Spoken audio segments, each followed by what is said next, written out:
This is the groundbreaking scenario of the Dungeons and Devils campaign. The difficulty is impossible. Starting bonus is an interesting choice.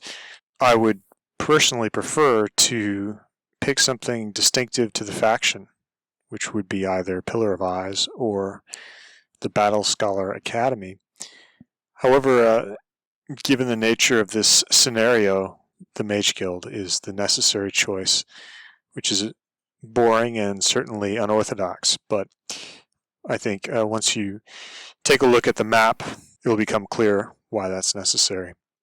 Just to summarize, the reason is that there are many high-level shooters blocking Dungeon's tunnels, preventing him from moving between the towns, and due to resource bottlenecks, he's unable to develop an effective counter to them, and so he's faced with the choice of stagnating or taking unacceptable casualties on his unupgraded troglodytes and harpies. So to mitigate this problem, there are several different options. Master KD went with Battle Scholar Academy in his playthrough on YouTube, and then selected using the Tavern Invite tweak. He selected his preferred hero, I think Shakti, and just used those two heroes and leveled them up and brought a huge pack of troglodytes with Tactics hero to punch through these shooters, and took substantial casualties, and took him a long time to beat the whole scenario as a result. But he just prefers a slow play style with few heroes, and that's the way he likes to play. But he did beat it on Impossible. It's not the most easy and efficient way, I believe, and I'll demonstrate that. Then Meridian chose the Pillar of Eyes, and his logic was, well, it's the most expensive, counting the magical resources, so therefore it's the best choice, and certainly due to the severe sulfur shortage, not to mention other magical resources, it can take a long time to get that Pillar of Eyes, relatively speaking.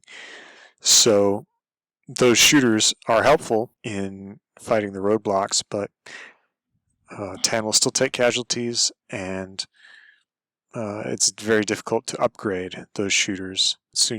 Soon Tan will be facing upgraded shooter roadblocks, and so it's still problematic. And Meridian pushed through. He reloaded until he picked an Overlord hero he liked, and then just did a similar strategy of big bunch of trogs led by an Overlord and main army push through the roadblocks. And he found the scenario extremely challenging and struggled with it for took him 3 videos to beat it. The problem was not his tactics, but his strategy was wrong in this case.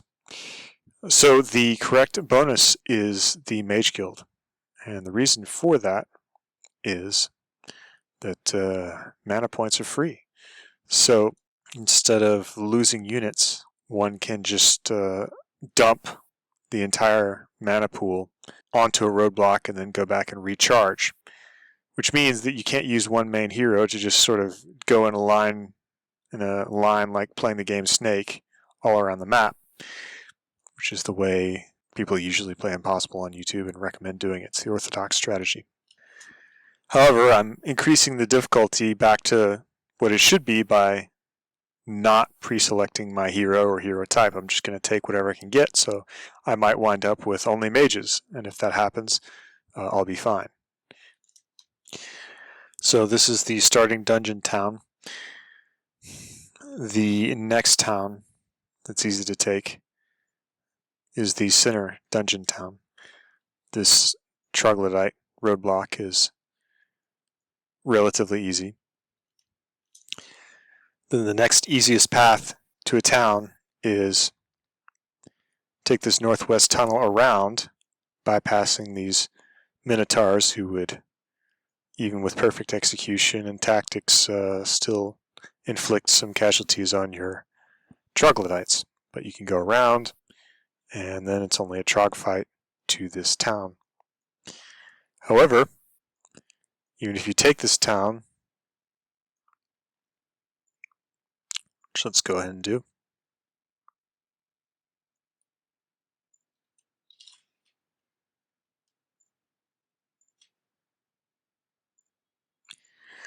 so this town gives upgraded harpies, which are great for raiding the surface.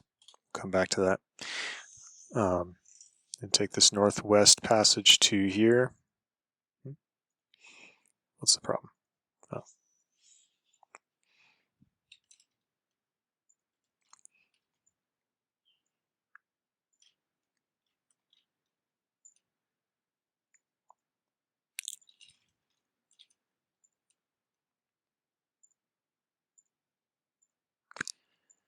Okay.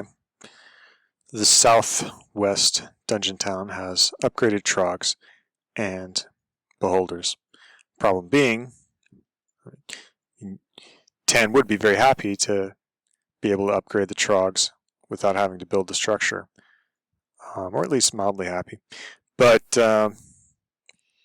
problem is there's still this shooter roadblock, and it's a long way around to be hero chaining troops or whatever. And the beholders also need to come back to the main town for upgrades, assuming one can even build the upgraded beholder dwelling. So it's just a big pain. And then the Minotaurs are tough. So the alternative is to go for this town. The easiest way through to this northeast dungeon town, middle town, is this pack of evil eyes.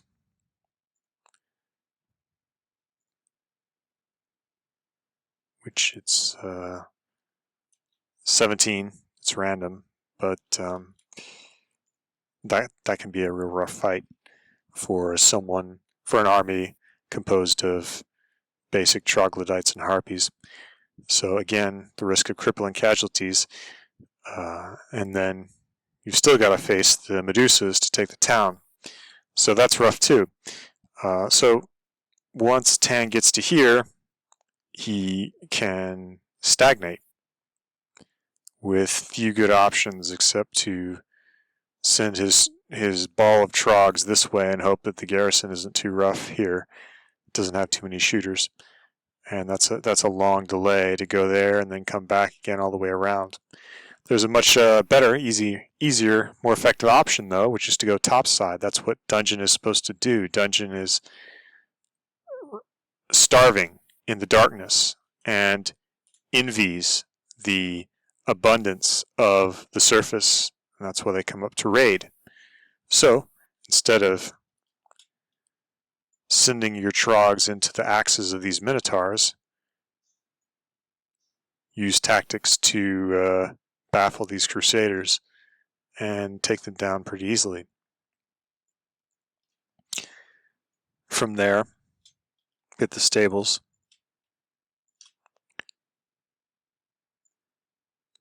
Grab the artifact, hit the stables, grab this town, probably undefended, and the troops. Now a mage can refill from the well here and easily clear creep and fight invaders coming from red. So that's great. No need to build a mage guild here. Let red do that for you. And but the objective is to get to this subterranean gate. Oops. And then go down and backdoor this northeast dungeon. Perhaps more importantly, there's a hill fort here, which solves the problem of being gold poor and having no sulfur. I mentioned the sulfur bottleneck before. The sulfur mines are here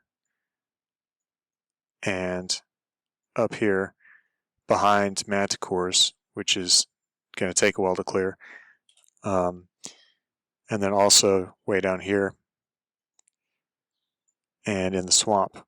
Not easy places to get to, so it'll be difficult to upgrade or get high-level dwellings and to get high-level mage guilds.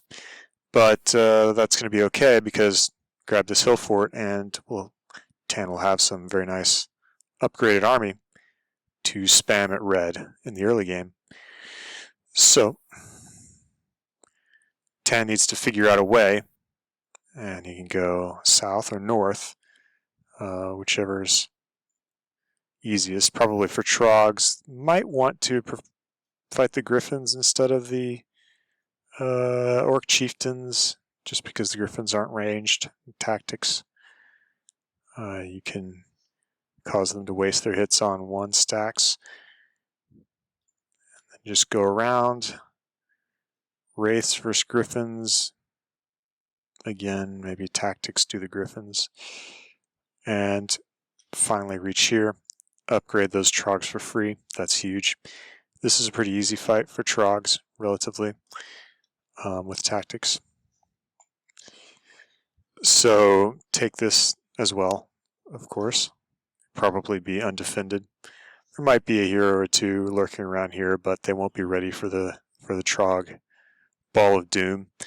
And if you bring up a support hero, you can pick those guys off without slowing down by swapping the army between 2 heroes, 2 overlords. And then backdoor this town, which has upgraded Trogs, doesn't matter anymore. Should buy those unupgraded and upgrade them for free. And also Harpies and Medusas, which are going to be very helpful for clearing the shooter roadblocks, particularly the Harpies. A Harpy with a mage backing them up will take out a roadblock and use up his MP pretty efficiently, especially if he has some irregulars, like 6/1 stacks of expendable irregulars to charge in and soak up some of the shots, save some Harpy casualties. So do it like that. So now Tan can start clearing these roadblocks, and meanwhile he's got red under control, because red will keep coming down here to try to take this center castle, and every time red sends a hero down, Tan can just send out the Harpy Interceptor hero, who's probably a mage that refills at this well, and blast him. So that leaves the surface town of Tower, the Tower surface town. Getting to this one, there's 2 ways to do it. Here, which is blocked, it's Grand Elves, that's not a good fight. So a mage can come here and base off this well, clear the surrounding creep, maybe grab this sulfur mine, which would be great. These serpent flies aren't a great fight for a mage, but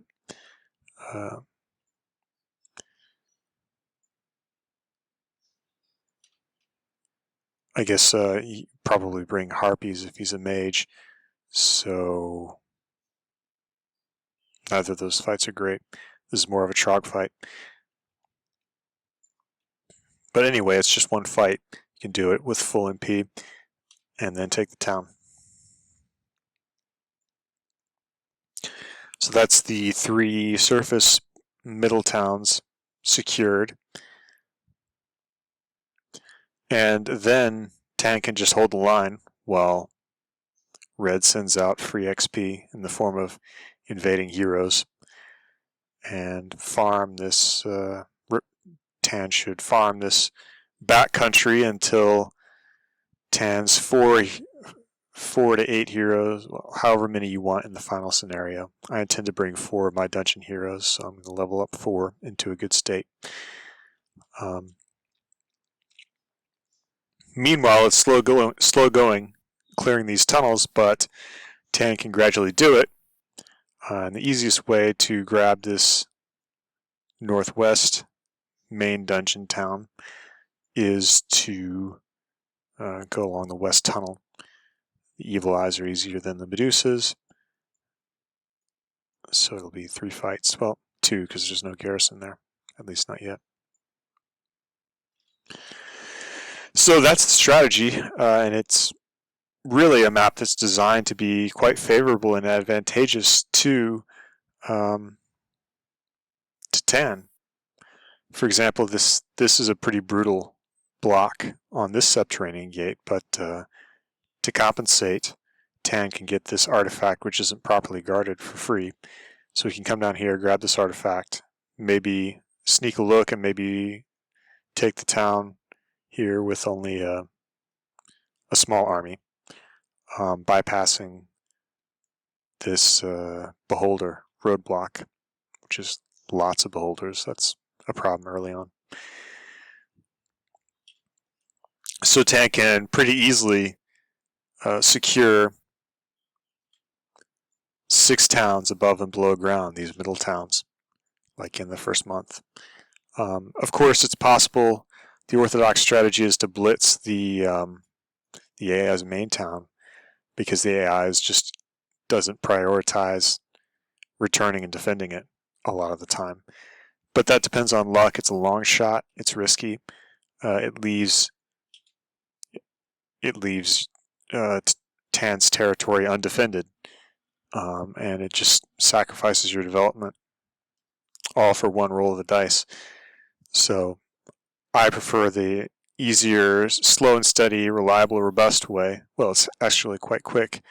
If you want to go for the kill, it's a lot faster than the 2 other YouTube playthroughs on Impossible by experts. But nevertheless, it's defensive, fundamentally defensive strategy, because it's medieval warfare the way it's supposed to work. You're advancing one city at a time, securing your defenses, and then sending out raiding might heroes, while the mage heroes stay home and clean up by constantly refilling their MP.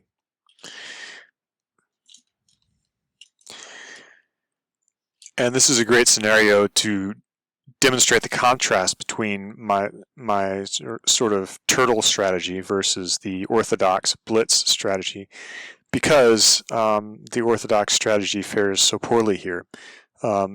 Meridian's playthrough is the biggest Impossible playthrough in terms of number of likes, and he said this scenario was very, very challenging, super challenging, and very tactical is what he called it, because he tried to plow through all these roadblocks and took heavy casualties and had a very hard time.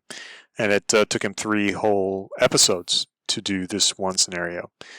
Not because he was just leveling up his guys either. He was really having trouble. So this is a great scenario to demonstrate that there's more to Heroes of Might and Magic than getting one hero and driving him in a line through the major strategic objectives, but that this game should really be called Cities of Business and Barracks, because it's a medieval siege simulator. So that's the plan, and I hope I will demonstrate it. We'll see.